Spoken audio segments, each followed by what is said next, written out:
50%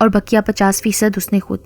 پہل تو اس کی خوشی کی انتہا نہ تھی، مگر جب یکے بعد دیگرے لوگ موت کے گھاٹ اترنے لگے تو ایک وحشت نے اس کی نئی زندگی میں قدم جمانا شروع کر دیے، اور وہ اپنی نئی ازدواجی زندگی میں اس وحشت کو برداشت نہیں کر سکتا تھا۔ چلو ساجدہ، ہم آج ہی یہ گھر چھوڑ رہے ہیں، اس نے گھر میں داخل ہوتے ہی کہا۔ ساجدہ، جو کہ پہلے ہی اس گھر کو چھوڑنا چاہتی تھی، فوراً اٹھ بیٹھی اور بیڈ روم کی طرف بڑھی۔ الماری کے ساتھ رکھے سوٹ کیس کو اٹھا کر بیڈ پر رکھا اور الماری کی طرف بڑھ کر اس کا دروازہ بند کر دیا۔ بس دروازہ بند کرنے کی دیر تھی کہ ایک دل دوز چیخ فضا میں چیرتی ہوئی افضل کی سماعت سے ٹکرائی۔ وہ بھاگتا ہوا ٹی وی لاؤنج سے بیڈ روم کی طرف بڑھا۔ کیا ہوا ساجدہ؟ اس نے فکر مندی کے ساتھ اس کی طرف دیکھا تو جیسے وہ سانس لینا ہی بھول گیا۔ ساجدہ کی لاش خون میں لت پت بیڈ کے برابر زمین پر پڑی تھی۔ سر تا پا چیر پھاڑ کے نشان تھے اور اس کی لاش پر ایک چوہے کی جسامت کی سرخ چیونٹی دندناتی ہوئی پھر رہی تھی۔ وہ تو دیوار کے ساتھ جا لگا۔ اس کی آنکھوں کے سامنے اس کی بیوی کے جسم سے وہ بوٹیاں نکال کر کسی خونخوار درندے کی طرح کھا رہی تھی۔ اس نے لڑکھڑاتے قدموں کے ساتھ باہر جانا چاہا تو سرخ چیونٹی نے پلٹ کر اس کی طرف دیکھا۔ خون سے زیادہ سرخ، آگ سے زیادہ دہکتی ہوئی آنکھیں۔ وہ زمین پر رینگتی ہوئی برق رفتاری کے ساتھ اس کی طرف بڑھنے لگی تو اس کا کلیجہ حلق کو آن پہنچا۔ جوں جوں وہ سرخ چیونٹی اس کی طرف بڑھتی گئی، اس کی سانسیں تھمتی گئیں۔ اگلے ہی لمحے وہ چیونٹی اس پر کسی بلی کی طرح جھپٹی اور اس کی آنکھوں کو نکال ڈالا۔ ایک بار پھر دل دہلا دینے والی چیخ فضا میں گونجی اور 2 مزید زندگیاں اس سرخ چیونٹی کا شکار بن گئیں۔ چھوڑو چھوڑو، ان چیونٹیوں کو تو چھوڑو، گھر کا سارا سامان تو تم نے بیچ کر یہ کباڑ خرید لیا ہے، اب کم سے کم ان چیونٹیوں کے کھانے کا سامان تو چھوڑ دو، ڈاکٹر وجے کی پتنی نے تپتے ہوئے کہا۔ وہ اپنے پتی کے بیجا تجربوں سے بہت پریشان تھی۔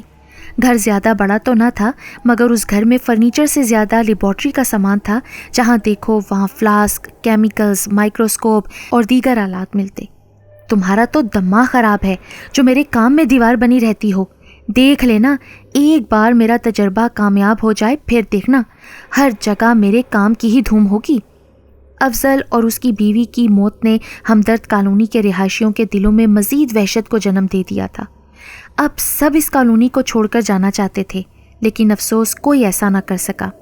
جس کسی نے بھی اس کالونی کو چھوڑنے کا ارادہ کیا تو اگلے ہی لمحے وہ چیونٹی کی بھینٹ چڑھ گیا اور یوں ایک مردہ جسم اس کالونی سے باہر نکلتا۔ تم لوگوں کو ایک وہم ہے، یہ کسی بھوت پریت کا کام نہیں ہے، کوئی جنگلی جانور اس کالونی میں گھس آیا ہے۔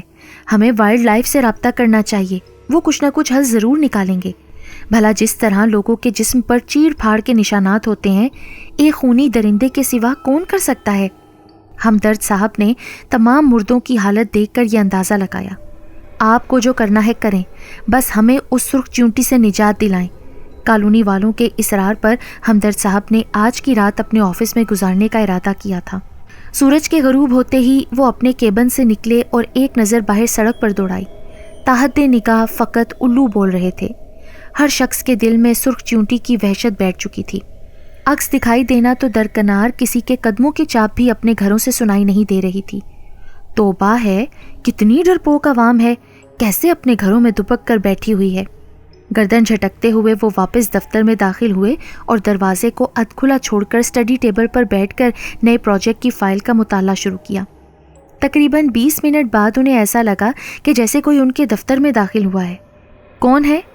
انہوں نے چونک کر کہا، مگر کوئی جواب نہ آنے پر انہوں نے دروازے کی طرف نگاہ دوڑائی۔ شاید کتے بلے کی آواز تھی، انہوں نے گمان کیا اور اٹھ کر دروازے کو لاک کیا۔ باہر گھٹا ٹوپ اندھیرا تھا۔ اگر اس اندھیرے میں کسی کے ساتھ کوئی حادثہ پیش آ جاتا تو انہیں یقین تھا کہ کوئی مدد کرنے والا نہ ہوتا۔ وہ ایک لمحے تک باہر دیکھتے رہے، پھر جیسے ہی پلٹے تو ایک جھٹکے سے اچھل پڑے۔ ان کے دل کی دھڑکنیں بے ترتیب ہو گئیں۔ پہلے ہی وہ دل کے مریض تھے، لہٰذا انہوں نے اپنے حواس کو جلد ہی بحال کرنے کی کوشش کی، مگر نظریں تھی کہ یہ سب کچھ حقیقت ماننے سے انکاری تھیں۔ ان کی اسٹڈی ٹیبل پر بے تحاشا چیونٹیاں رینگتی ہوئی دکھائی دے رہی تھیں۔ دیکھنے میں ان کا رنگ تو عام چیونٹیوں کی طرح تھا، مگر جسامت البتہ دگنی تھی۔ وہ ایک لمحے تک یوں ہی دیکھتے رہے، پھر حوصلہ کر کے آگے بڑھے تو دفتر کی لائٹس خود بخود آن آف ہونے لگیں۔ کون ہے؟ انہوں نے ہکلاتے ہوئے پوچھا اور اپنی نظر سوئچ کی طرف دوڑائی تو اسے آف پایا۔ لیکن لائٹس مسلسل آن آف ہو رہی تھیں۔ ان کی سانسیں اب جواب دے چکی تھیں۔ انہوں نے ساتھ پڑی ٹیبل سے ایک فائل اٹھائی اور اسٹڈی ٹیبل پر رینگتی چونٹیوں کو دے ماری۔ کئی چونٹیاں اس فائل کے نیچے آ کر شاید دم توڑ گئیں۔ اگلے ہی لمحے ایک دھواں سا اس کیبن میں چھا گیا اور تمام چونٹیاں غائب ہو گئیں۔ یہ دیکھ کر ان کا دم خشک ہو گیا، مگر جب انہیں یقین ہو گیا کہ سب کچھ ٹھیک ہو چکا ہے تو ڈگمگاتے قدموں کے ساتھ وہ آگے بڑھے اور کپکپاتے ہوئے ہاتھوں کو فائل کی طرف بڑھایا۔ ان کا یہ دماغ ماننے کو تیار نہیں تھا کہ بھوت پریت جیسی کسی شے کا وجود ہے، لیکن دل تھا کہ ایک ڈر کو اپنے اندر بسائے ہوئے تھا۔ انہوں نے فائل اٹھائی، وہاں کچھ نہ تھا۔ یہ دیکھ کر انہوں نے گہری سانس لی اور واپس اپنی رولنگ چیئر کی طرف بڑھے۔ پانی کا ایک گھونٹ پینے کے بعد انہوں نے دوبارہ اپنی توجہ اپنے نئے پروجیکٹ پر جمانا چاہی کہ انہیں اپنے پاؤں پر کسی شے کے رینگنے کا احساس ہوا۔ انہوں نے کنکھیوں سے فائل کو ہٹا کر دیکھا تو جیسے وہ سانس لینا بھول گئے۔ وہاں ایک چوہے کی جسامت کی سرخ چیونٹی تھی جو دھیرے دھیرے پاؤں سے گھٹنے کا فاصلہ طے کر رہی تھی۔ آگ برساتی شعلہ جنون آنکھیں، حدت سے بھرپور سانسیں۔ انہیں ایسا لگنے لگا جیسے اگر وہ چیونٹی انہیں کچھ نہ بھی کہے تب بھی وہ وحشت کے مارے مر جائیں گے۔ ایک لمحے کے لیے انہوں نے اپنی سانسیں بھی روک لیں۔ یک ٹک اسی چیونٹی کی طرف دیکھتے رہے جو کہ اب ان کی رانوں پر آ چکی تھی۔ انہوں نے اسے اپنے ہاتھوں سے ہٹانا چاہا، لیکن انہیں اپنے ہاتھ کسی بے جان مورتی کی طرح دکھائی دیے۔ وہ انہیں چاہ کر بھی حرکت نہیں دے سکے۔ سینے کے قریب آ کر اس چیونٹی نے اپنا منہ کھولا۔ بدبو کا ایک بھپکا نکلا اور ان کو سانس لینا دشوار ہو گیا۔ اگلے ہی لمحے اس چیونٹی نے اپنے نوکیلے دانتوں سے ان کے چہرے کو نوچ ڈالا اور وہ چیخ بھی نہ سکے۔ وجے کہاں ہو تم؟ ڈاکٹر وجے کی پتنی انہیں ڈھونڈتے ڈھونڈتے لیبارٹری تک آئی اور دیکھ کر حیران رہ گئی کہ ڈاکٹر وجے ایک چیونٹی کو فلاسک میں بند کیے اس پر تیزاب کے قطرے ڈال رہے تھے۔ وجے، یہ کیا کر رہے ہو تم؟ اس نے کرخت لہجے میں کہا۔ اپنی پتنی کی اچانک آواز سننے پر وہ بری طرح سے چونکے اور ان کے ہاتھ سے تیزاب کی بوتل نیچے گر گئی۔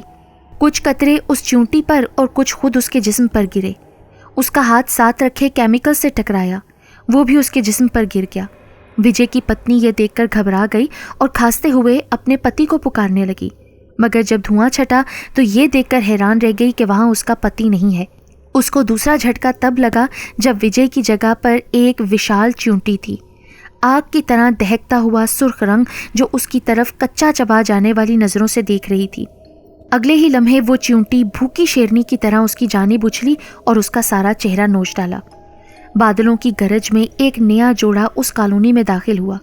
لڑکے کا نام کامران جبکہ لڑکی کا نام شبانہ تھا۔ دونوں کے ہاتھوں میں سوٹ کیس تھا۔ ٹیکسی کو رقم ادا کرنے کے بعد انہوں نے پلٹ کر کالونی کی طرف دیکھا تو تاحد نگاہ سنسان سڑک کو پایا۔ کتنی خاموش کالونی ہے نا؟ مانا کہ موسم خراب ہے لیکن 7 بجتے ہی اتنی خاموشی۔ ویسے کامران، جو اس کالونی کے بارے میں سنا ہے نا، کیا وہ سب سچ ہے؟ مطلب کہ سرخ چیونٹی اور موت؟ شبانہ نے ڈرتے ڈرتے اپنے ارد گرد نظر دوڑائی، جہاں موت کسی خاموشی تھی۔ ارے یہ سب من گھڑت باتیں ہیں، بھلا آج کے زمانے میں بھی کوئی ان باتوں کا یقین کرتا ہے؟ کامران نے کہا۔ لیکن پھر بھی کامران، ذرا ان گھروں کو تو دیکھو، کتنے خاموش ہیں۔ ایسا لگ رہا ہے جیسے یہاں کے باسیوں کا ڈر ان پر حاوی ہو چکا ہے۔ ان کے اندر کی وحشت نے ان سے رونق چھین دی ہے۔ جب کسی مکان میں رہنے والے باسی وحشت کا شکار ہو جائیں تو وہ مکان بھی ان کی روحوں کی طرح کھوکھلا ہو جاتا ہے۔ شبانہ نے ایک گھر کی طرف نگاہ دوڑائی تو ایک سماعت شکن خاموشی محسوس کی۔ ایسا لگا جیسے وہ خاموش گھر اپنی روداد سنا رہا تھا، مگر کامران نے اس کی باتوں کی پرواہ نہ کی۔ وہ اپنے گھر کے بالکل پاس پہنچے تو کامران نے اپنے ہاتھوں میں تھاما سوٹ کیس نیچے زمین پر رکھا اور جینس سے چابی نکال کر تالا کھولنا چاہا، جبکہ شبانہ بغور ارد گرد کی اشیاء کا جائزہ لے رہی تھی۔ اسے ایسا لگ رہا تھا جیسے کوئی ان پر نظر رکھے ہوئے ہے۔ اس نے شعوری طور پر پلٹ کر دیکھا تو اس کے رونگٹے کھڑے ہو گئے۔ تاحد نگاہ چونٹیاں ہی چونٹیاں تھیں، دیکھنے میں عام مگر تعداد میں بے حساب۔ کامران؟ اس نے کپکپاتے ہوئے کامران کے شانوں کو چھوا تو وہ لاپرواہی کے ساتھ پلٹا، لیکن پلٹنے کی دیر تھی کہ اس کی نظریں بھی ساکت رہ گئیں۔ سیاہ رات میں سیاہی میں نہائی ہوئی چونٹیاں صاف اور واضح دکھائی دے رہی تھیں۔ وہ سب انہی کو گھور رہی تھیں۔ تمہاری ہمت کیسے ہوئی میرے علاقے میں آنے کی؟ ایک آواز سنائی دی، مگر ماخذ آنکھوں سے اوجھل رہا۔ دونوں نے بے چینی سے ادھر ادھر دیکھا مگر کوئی دکھائی نہ دیا۔